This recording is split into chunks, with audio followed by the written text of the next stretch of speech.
A minha história começou com culinária quando eu fui morar sozinho, né? Ah, Que sim. aí surgiu, eu virei adulto. Então, antes eu morava com a minha mãe, então a minha mãe ainda, por ela ser mais antiga, mais velha, né?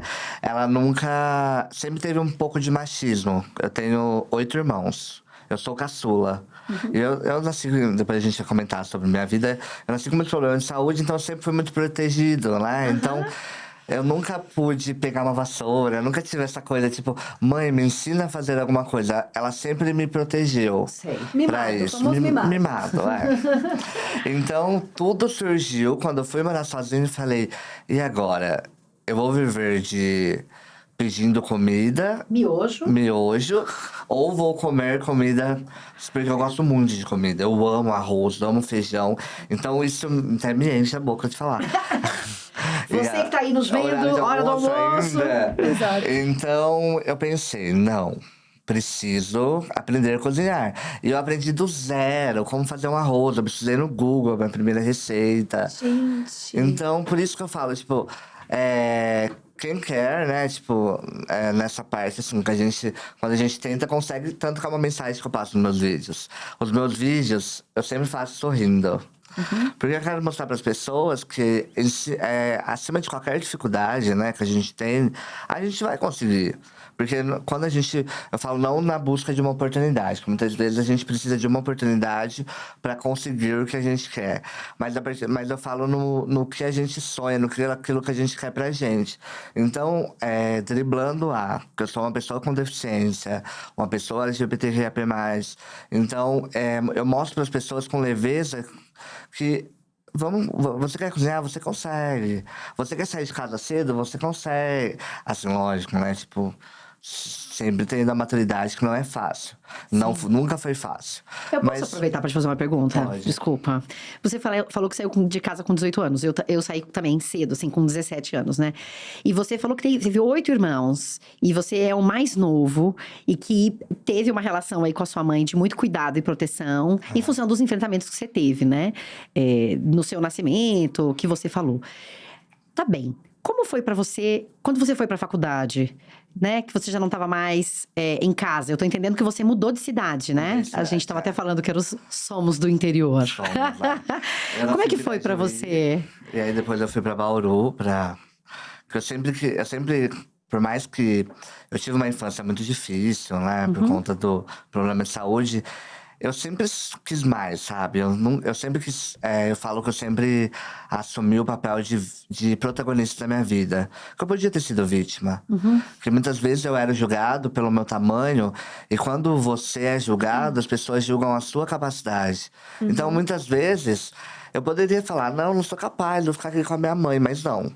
Com 18 anos, por mais difícil que seja, por mais que eu comecei a trabalhar com 16 anos, numa loja, e tal, já tive a maturidade de mexer com meu dinheiro, de saber, mas gastava muito nessa época, enfim. Depois tive que fazer a faculdade para dar uma amenizada. E então foi um choque, né? A partir do momento que você tá sozinho, que tanto que quando eu É. criei meu blog foi, virei adulto, e agora? É isso, por isso que me chamou a atenção. Porque você sai de casa, de repente você tá ali, né? Tem que se virar. Não é só cozinhar, é Não. tudo, né? E A ainda coisa de pagar uma mais. conta, de arrumar a casa, de... E o item a mais que eu tive, numa cidade grande, lidar com preconceito, né? Uhum. Sim. Também, porque as pessoas acham que muitas vezes quando a gente fala sobre preconceito, elas acham, nossa, é mimimi, mas não. A partir do momento que você sai pra fora da sua casa, você tem que estar preparado que as pessoas vão te olhar diferente. Então eu já vi coisas mirabolantes, enfim. Então e talvez por ter sofrido muito na infância, problema de saúde, de ter que lidar com a minha deficiência, eu sempre fui muito forte. Uhum. Então, a partir do momento que eu me coloquei o desafio, vou morar sozinho. Por mais Uhum. difícil que seja, eu vou conseguir. Então, nunca liguei pra minha mãe, liguei chorando de saudade, mas nunca liguei falando, mãe, vou voltar, não aguento mais. Uhum. Não. Então, para mim foi assim, um desafio. Eu tive a oportunidade, que quando eu cheguei na cidade, eu consegui arrumar um trabalho, que eu lembro que era de 6 meses, eu fiquei 5 anos. Gente, Nossa. Cheguei no cargo mais alto que eu podia, então, tipo, eu tive uma oportunidade que as pessoas olharam para mim. E falaram, você é capaz. E isso que a gente precisa hoje, né? Pessoas com deficiência precisam ter oportunidades. Não Uhum. só pessoas com deficiência, né? Mas então foi muito gostoso para mim ter vivido essa fase, né? Porque quando você chega na faculdade, você percebe que é cada um por si. Não tem mais aquela coisa tipo de escola, né? Que os professores pegam na sua mão e falam: olha, você tem que aprender na faculdade. Tudo depende de você. Cada um por si, né? Cada um por si. Então, pra mim, foi maravilhosa essa fase. Foi um descobrimento também do que, na onde eu podia chegar. E o que eu era capaz, que eu podia ter amigos. Que muitas vezes eu pensava, tipo... Ai, por que as pessoas vão querer ter uma pessoa... Eu falava, não pode, a gente tem que usar pessoas com nanismo, mas na época a gente usava não. Por que as pessoas vão querer com amizade? Aí quando você descobre o valor interior que você tem, né? Porque quando você nasce numa cidade pequena... Eu era a única pessoa com nanismo.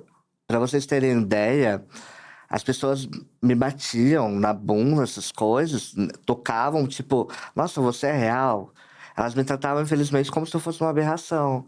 Sim. Então, a partir do momento que você vai pra uma cidade grande, você começa a ver, tipo, tinha um caixa que era uma pessoa com nanismo, tinha uma mulher no mercado que era uma pessoa com nanismo. Então, você consegue se sentir mais representado, né? E acolhido, eu imagino também, né? E acolhido também, porque você percebe, nossa, a pessoa teve oportunidade. Então, foi quando o jogo virou. As pessoas começaram a olhar pra mim, poxa, o virei adulto, que as pessoas mais me conhecem hoje como virei adulto, consegue viver uma vida sozinho, ele mora sozinho, ele trabalha, ele faz faculdade. Então, foi quando, quando o jogo virou, eu percebia que eu podia ser inspiração para as pessoas também.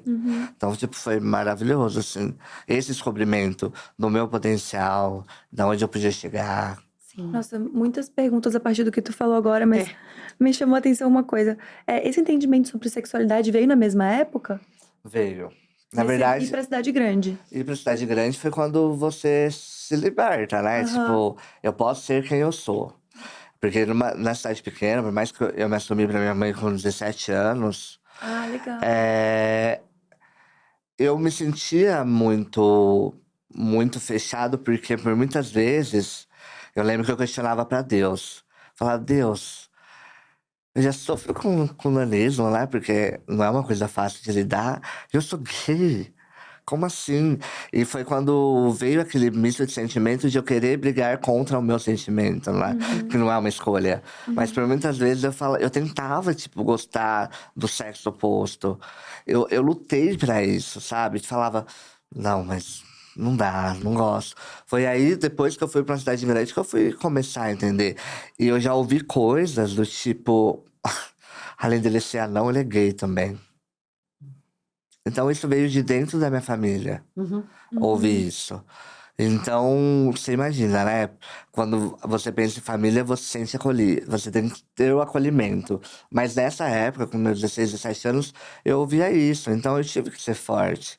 Pra não cair também, né? Tipo, e ficar doente, numa depressão, porque eu acho que é o maior conflito mental onde as pessoas acabam ficando doentes por conta de não ter o apoio da família. Mas o que eu pensava, a minha mãe me ama do jeito que eu sou. Então, pra que eu vou, tipo, me importar com as outras pessoas? E isso também eu acredito que quando eu fui seguindo minha vida, eu fui conquistando as minhas coisas e tudo. Eu vim de uma família muito simples, muito humilde, muito sem perspectiva, sabe? De fazer uma faculdade, de. Então, quando a minha família viu eu conquistando as minhas coisas, foi quando também o jogo virou e falou: eu sinto orgulho dele.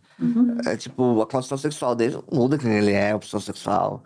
Então foi várias coisas que a chave foi virando, tanto pra minha família, porque eu acredito que eles vieram preparados, né, pra eu ter nascido. É até uma história curiosa. Não sei se já ouviram falar de constelação. Eu fiz. E a minha mãe sempre foi uma figura muito forte. Minha mãe nunca desistiu de mim. E antes de eu nascer, ela perdeu 3 filhos. Ah, é mesmo? Puxa vida. Só que hoje eu entendo que é assim que acontece. Ela perdeu esses filhos para que quando eu nascesse com problema, ela ia lutar por mim, porque ela já tinha perdido 3, né? Então é muito legal a força que a minha mãe teve, porque quando eu nasci com hidrocefalia. Eu nasci com vários problemas, os médicos não sabiam o que era. E aí minha mãe tinha que fazer rifa, porque a gente não tinha condição, e tinha que sempre levar a um hospital, tipo Bauru, que é perto, Botucatu, Marília. A minha mãe tinha que fazer rifa pra poder me levar nos médicos, porque eu não tinha condição. Não tinha. E até um caso bem forte que eu vou contar pra vocês. Teve uma cidade que ela foi pra procurar tratamento, porque ninguém descobria. O médico falou, ele vai ter que fazer uma cirurgia. E minha mãe fez até quarta série. Ela não teve a oportunidade de estudar. E aí, quando foi, minha mãe falou, tudo bem, vamos fazer uma cirurgia, já que é pra salvar meu filho. Passado, tipo, uma hora, eu entrei já pra fazer a cirurgia. A enfermeira saiu de lá, veio e falou, mãe, leva seu filho embora. Os médicos vão matar ele pra estudar. Mentira. Deus?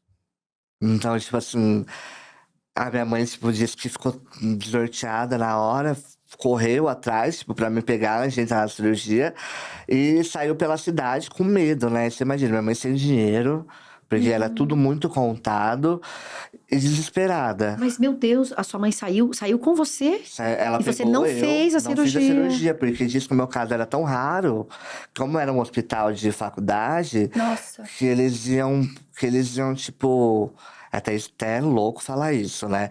Mas que eles iam, tipo, fazer que eu morresse Que alguma de coisa desse alguma errado. forma. Ai, mãe, desculpa, deu errado. E a minha mãe, tipo, eles viram que a minha mãe, tipo, não tinha, né, uma educação, e nem, tipo, aquela força de falar, não, não, o que aconteceu? Nossa, gravíssimo isso. Achou, tudo bem, né? Tipo, capaz, mas que ia ser muito forte pra minha mãe, mas a minha mãe não ia ter tanta informação igual a gente tem hoje também, de tudo que acontece. E foi quando ela disse que ela me pegou no colo e saiu correndo pela cidade, tipo, desnorteada. Meu Deus. Meu Deus. Ao fim e ao cabo, você precisou fazer outras cirurgias? Eu precisei, né? Depois de algum tempo, eu precisei porque o que acontecia? Meus órgãos cresciam, tipo, meu nariz, minha boca, minha cabeça, e não tinha espaço. Eu entendi. Então eu tive que fazer cirurgia porque o nariz começou a entortar. Eu já fiz várias cirurgias, né, durante minha vida. De ouvido, aí o ouvido começou a crescer, aí eu comecei a ter problema de surdez. Então, passei boa parte da infância não podendo entrar numa piscina, porque eu não podia molhar o ouvido. Nossa. Então, E essas cirurgias devido ao nanismo. devido aos problemas, né? O nanismo, ele existe vários tipos de nanismo, né? Eu tenho a condroplasia, que eu sentado, eu tenho mesmo quase a altura de vocês. Então é onde alguns ossos não desenvolvem, que é o braço, coxa, eles são menores. Isso também causa dor, você não pode, tipo, pode entortar o joelho. Então foi devido ao nanismo também, mas a vários problemas que eu nasci. Não que seja por isso, mas meu pai, só pra vocês terem ideia, quando eu nasci ele tinha 60 anos. Olha. Minha mãe tinha 40, então, tipo, naquela época não se falava se podia ser um problema genético ou não, mas pode ser, né? Então, mas foi mais um problema ósseo mesmo da minha condição.